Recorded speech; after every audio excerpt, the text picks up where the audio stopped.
ಯಾರು?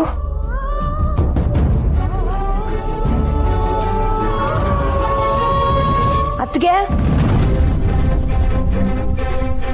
ಏನಾಯ್ತು ಗುಂಡು? ಅತ್ಗೆ ಎಲ್ರಿಗಿಂತ ನಾನೇ ತಾನೇ ನಿಂಗೆ ಜಾಸ್ತಿ ಇಷ್ಟ. ಮತ್ತೆ ನಮ್ಮನೆಗೆ ಬಂದ್ಬಿಟ್ಟು ನನ್ನ ಫಸ್ಟ್ ಅಪ್ಕೊಳ್ಳೋದ್ರ ಬದಲು ಹೋಗಿ ಶಾಂತಮ್ಮನ್ ತಪ್ಕೋತಾ ಇದೆಯಲ್ಲ, ನಂಗೆ ಅದೆಲ್ಲ ನೋಡಿದ್ರೆ ನಂಗೆ ಕೋಪ ಬರಬಾರ್ದಾ? ಓ ಗುಂಡು, ನನ್ಗೆಲ್ಲರಿಗಿಂತ ನೀನೇ ತುಂಬಾ ಇಷ್ಟ. ಬಾರಪ್ಪ ಹ್ಯಾಪಿ.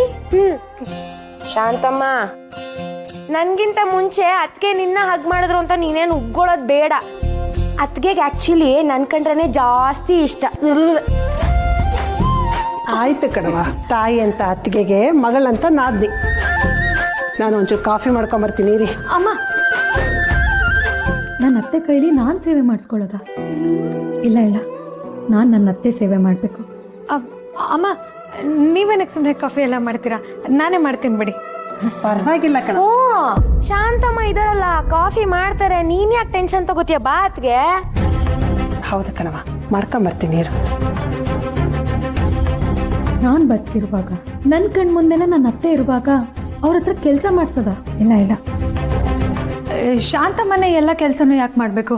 ನಾವೆಲ್ಲರೂ ಕೆಲಸನ ಹಂಚ್ಕೊಂಡು ಮಾಡಿದ್ರೆ ನಮಗೆ ಒಳ್ಳೇದಲ್ವಾ? ಅಲ್ಲ ಅತ್ಗೆ, ಅವ್ರ ಕೆಲ್ಸನೇ ಮನೆ ಕೆಲಸ ಮಾಡೋದಲ್ವಾ, ಮಾಡ್ಕೊಂಬರ್ತಾರೆ. ಬಾ ಗುಂಡು, ಹೇಳಿದ್ರೆ ಅರ್ಥ ಮಾಡ್ಕೋಬೇಕು. ನೀನು ಅವ್ರ ಹತ್ರ ಹಾಗೆಲ್ಲ ಮಾತಾಡಬಾರ್ದು.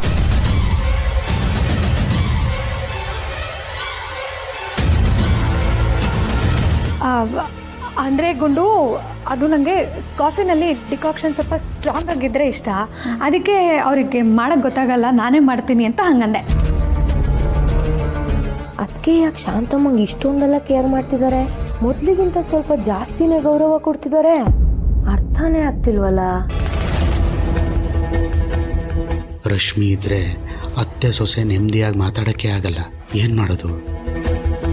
ರಶ್ಮಿ, ರಾಮ ತೋಟದಲ್ಲಿ ಸೊಪ್ಪು ಕೊಯ್ತಾ ಇದ್ದಾನೆ, ಹೋಗಿ ತಗೊಂಬಾರವ. ಹೆಂಗೂ ಅದಕ್ಕೆ ಬಂದಿದ್ದಾರೆ, ಒಳ್ಳೆ ಮೊಸಪ್ ಸಾರು ಮಾಡ್ಬೋದು. ಹೋಗಿ ತಂದ್ಬಿಡ್ತೀನಿ. ನಾನು ತರೋವರೆಗೂ ಇಲ್ಲೇ ಇರಬೇಕು, ಬಿಸಿ ಬಿಸಿ ಊಟ ಮಾಡ್ಕೊಂಡೇ ಹೋಗ್ಬೇಕು. ಆಯ್ತಾ?